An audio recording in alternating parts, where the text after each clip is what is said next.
Hello, everybody. It's me, Jessica Grace, here at the 34th Annual Stellar Award. I want to know a little bit, what has God been putting in your spirit about this year? And we're in the first quarter. What would you say to those who are watching right now? I believe this is a season of miracles.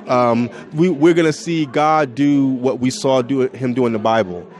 We've been believing God for finance, homes, and all these things, which are tangible things, but we're dealing with things that God has more power than. He has more power than cancer. He has more power than any of these diabetes, all these things. So we're believing God for miracles in this season.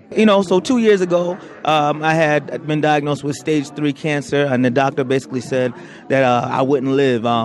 But what's crazy is the gospel community, people all across the world got together and started praying, and I'm here talking to you. Now, that's the short version, but, through chemo, radiation, losing feeling, having neuropathy with my fingers and my toes, I found something to fight. I found a way to fight, and I held on to what God did before in my life, and it helped me get through the struggle. I also had motivation because my son, who actually just turned 6 on Valentine's Day, I asked God to let me be here to raise him, and I'm just grateful that God heard my prayer and heard my cry, and I'm here, man. Life is precious. I cherish it. I'm just happy to be here. The higher you take me just means more glory for you, and the more you bless me just means more praises to you.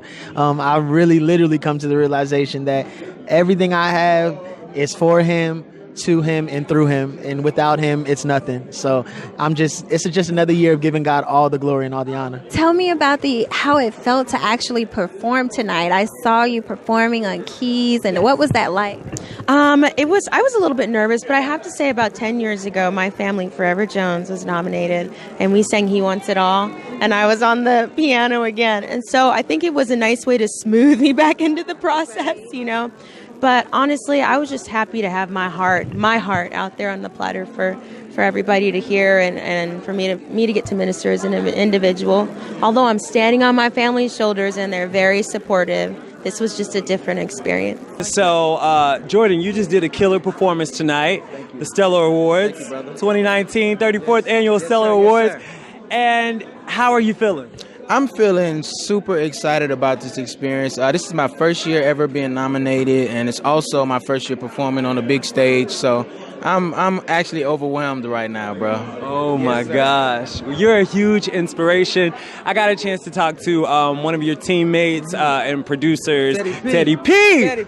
I'm just a fan. One day we're going to work together. This is going to happen. This is God ordained, okay? Yes, indeed. I believe it. I was talking with Teddy P about the strategy behind you releasing the project. We had the blue, we had the yellow, we had the black. Tell us about that. Was so creative, and what led to that decision? Well, actually, I just wanted to make sure that I, grasp the attention of, the genre.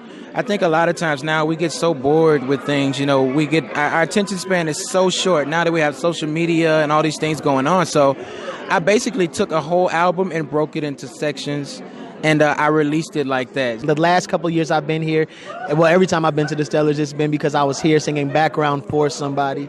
And so now to actually be here as Isaiah Templeton, it's surreal for sure, but it's amazing. Like, I'm enjoying the journey. I'm enjoying singing on these stages, and I'm enjoying meeting all these people. I want to hear some of what you've got going on right now and how you feel your music is really impacting the generation of today.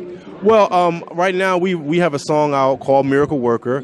We're excited about that, and we have a full project being released in June. I think what God has given us, which is something He's graced us to do, is sing songs that people will sing.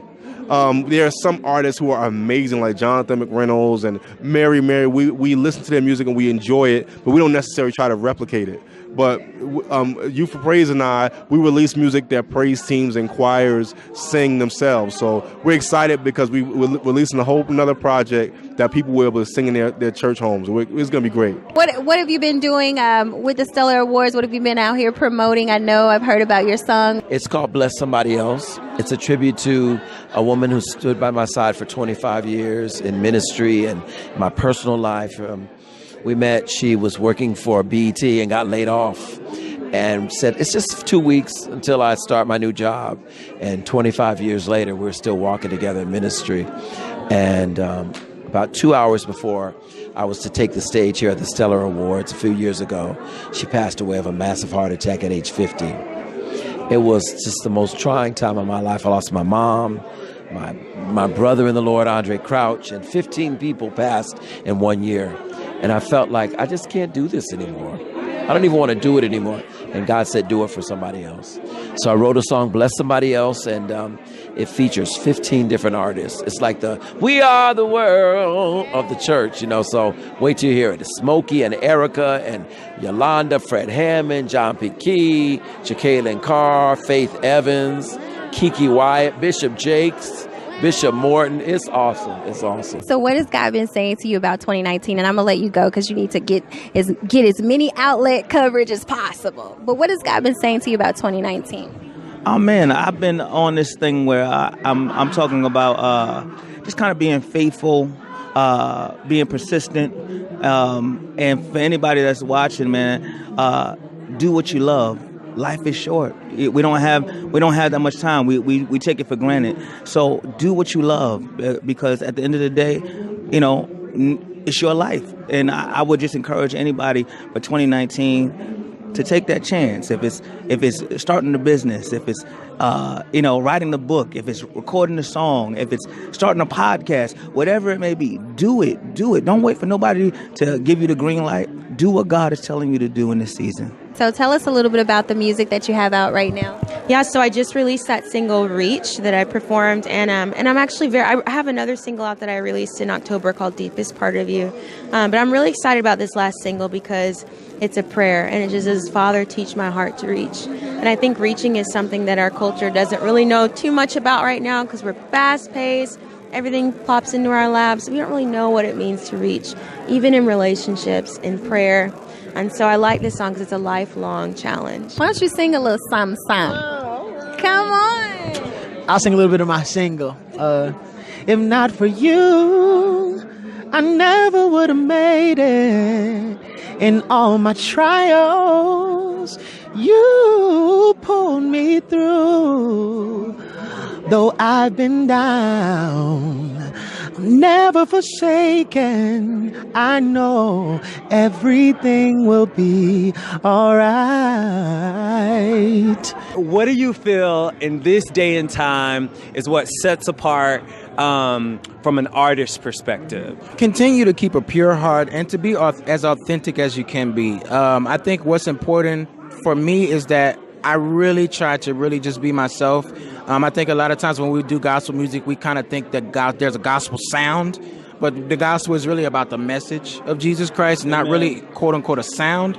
So if we can just stick to just having a pure heart and being as authentic as possible, can't nobody do you better than you. So with that being said, for those who are watching right now and they want to, just kind of blaze the trail or pave their way rather in gospel music as an artist or whatever they do, what would you say to encourage them? One thing that I've kind of noticed in this new era of gospel is that it's important that you are unique. That's what makes you last. Because when you're just like someone else, you're just like someone else. And you're usually not really working in the purpose that God has assigned for your destiny. So be yourself, be unique, be confident in who you are. Don't try to change to fit what people want you to be. Because when you're what God wants you to be, you'll always succeed and you'll last.